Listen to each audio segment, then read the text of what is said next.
Cricket की inside खबरों के लिए सब्सक्राइब करें फ्लेम मीडिया और उसके बाद बेल आइकन को प्रेस करें ताकि सबसे पहले आपको मिले क्रिकेट की एक्सक्लूसिव खबरें।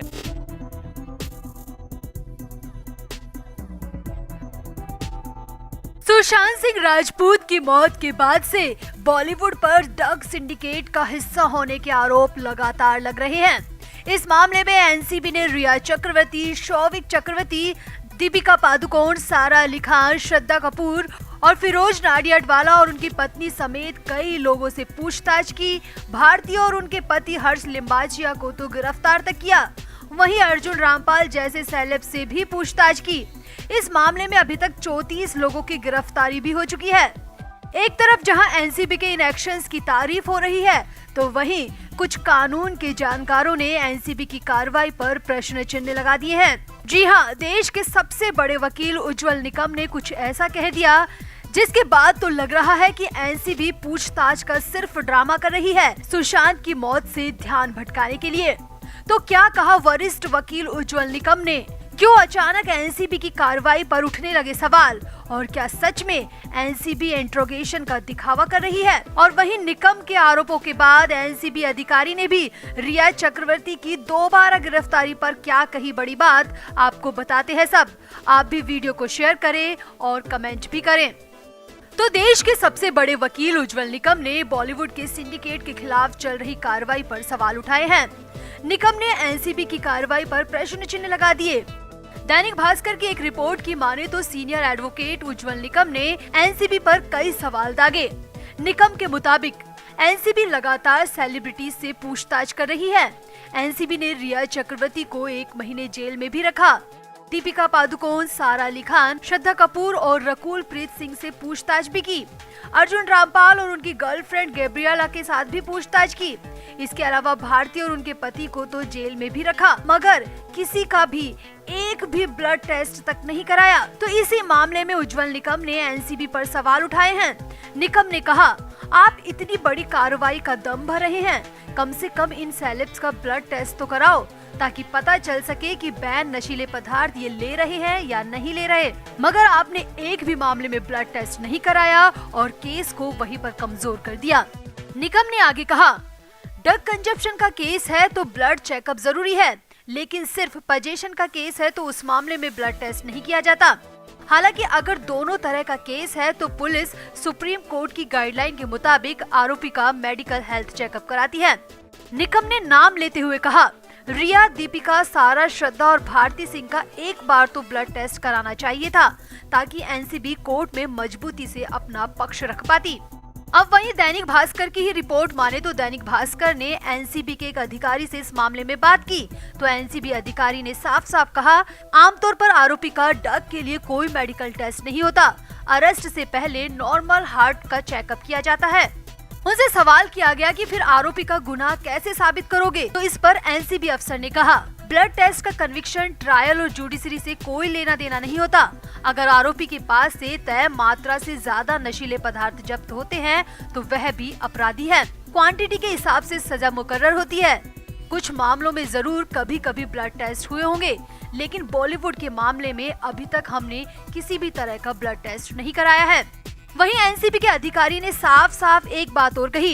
एनसीबी अधिकारी ने कहा, उनकी टीम ने अभी तक किसी भी सेलिब्रिटी को क्लीन चिट नहीं दी है। सभी सेलेब्स जांच की जद में हैं। सबकी चार्जशीट भी तैयार की जा रही है। वहीं अधिकारी ने बताया कि रिया चक्रवर्ती के मामले में हाई कोर्ट के फैसले को चैलेंज करने को लेकर दिल्ली में एनसीबी की टीम प्लान बना रही है और इस मामले में जल्द ही कुछ नया देखने को मिलेगा। तो निकम के आरोपों के बाद एनसीबी का रिया को लेकर दिया गया बयान काफी मायने रखता है और अगर सब कुछ ठीक ठाक रहा तो रिया चक्रवर्ती फिर से सलाखों के पीछे नजर आ सकती है। तो आप भी इस बड़ी खबर को शेयर करें और निकम और एनसीबी के बयानों पर भी कमेंट करें।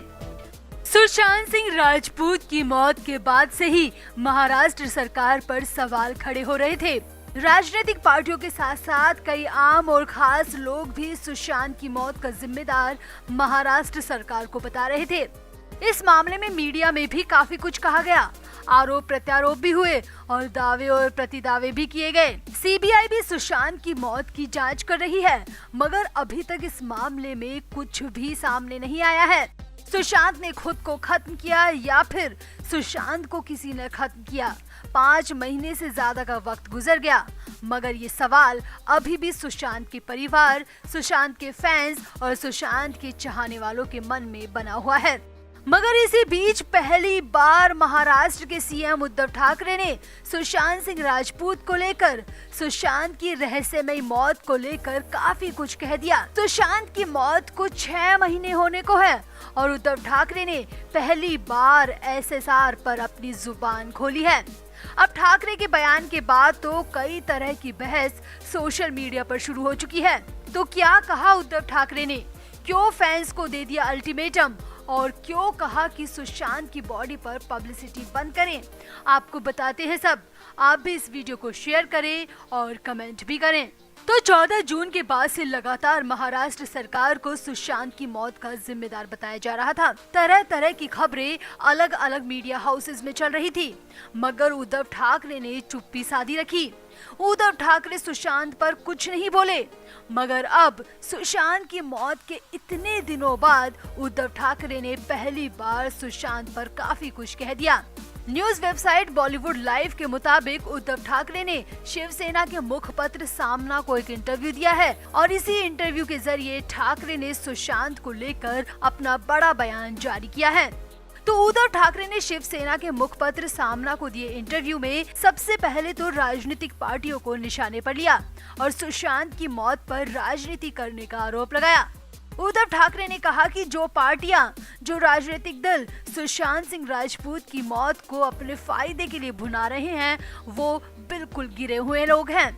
उद्धव ठाकरे ने कहा, मैं सुशांत सिंह राजपूत की मृत्यु पर क्या ही कह सकता हूँ, मुझे उसकी मौत का बहुत दुख है। कुछ लोग सुशांत की मौत से फायदा कमाने की सोच रहे हैं, जो कि बेहद दुखद है। एक जवान व्यक्ति ने, एक होनहार अभिनेता ने अपनी जिंदगी खो दी और आप इस पर राजनीति खेल रहे हैं। उद्धव ने आगे कहा, अगर आप किसी पर आरोप लगा रहे हैं तो उसे साबित भी करिए, सिर्फ हवाई बातें मत करिए। अगर आपके पास कुछ सबूत है तो सामने लाइए, हम उन सबूतों का पूरा जवाब देंगे। उद्धव ठाकरे आगे बोले, एक व्यक्ति अपनी जिंदगी खोता है और कुछ लोग उस पर राजनीति खेलने लगते हैं। क्या आप एक मृत व्यक्ति की लाश पर 2 मिनट का फेम पाना चाहते हैं? क्या यही असली चेहरा है? क्या यही लोकतंत्र है? महाराष्ट्र के सीएम उद्धव ठाकरे ने भले ही यहाँ पर ना तो किसी का नाम लिया और ना ही किसी राजनीतिक दल का नाम लिया, मगर अपने बयान के जरिए जवाबी हमला जरूर बोल दिया। वहीं सुशांत सिंह राजपूत मामले में कंगना और महाराष्ट्र सरकार में भी काफी ठन गई थी। जब कंगना के मुंबई ऑफिस में अवैध निर्माण के आरोपों को लेकर बीएमसी ने तोड़फोड़ की कार्रवाई की, तो एक्ट्रेस ने उद्धव ठाकरे पर काफी तीखी टिप्पणियां की थी, मगर उस वक्त उद्धव ठाकरे ने इस पर कोई प्रतिक्रिया नहीं दी थी और अब भी वो कंगना को लेकर कुछ नहीं बोलना चाहते। जी हाँ, इंटरव्यू में जब कंगना का नाम लिए बगैर ठाकरे से कंगना रनौत संग विवाद के बारे में पूछा गया, तो ठाकरे ने कहा कि वो इस बारे में ना तो कोई पहले बात करना चाहते थे और ना ही अब इस पर कोई टिप्पणी करना चाहते हैं। उद्धव ने कहा कि उनके पास इस सवाल का जवाब देने का वक्त नहीं है। उद्धव ठाकरे ने यहाँ पर सीधे तौर पर खुद को, खुद की सरकार को पाक साफ बताया और सभी आरोपों को सीधे सीधे दरकिनार कर दिया। आपको क्या लगता है, सुशांत की मौत के इतने दिनों बाद उद्धव ने अचानक सुशांत पर बयान क्यों दिया है और उद्धव की बातों में कितना दम है? आप भी कमेंट जरूर करें और वीडियो को भी शेयर करें। Flame media report.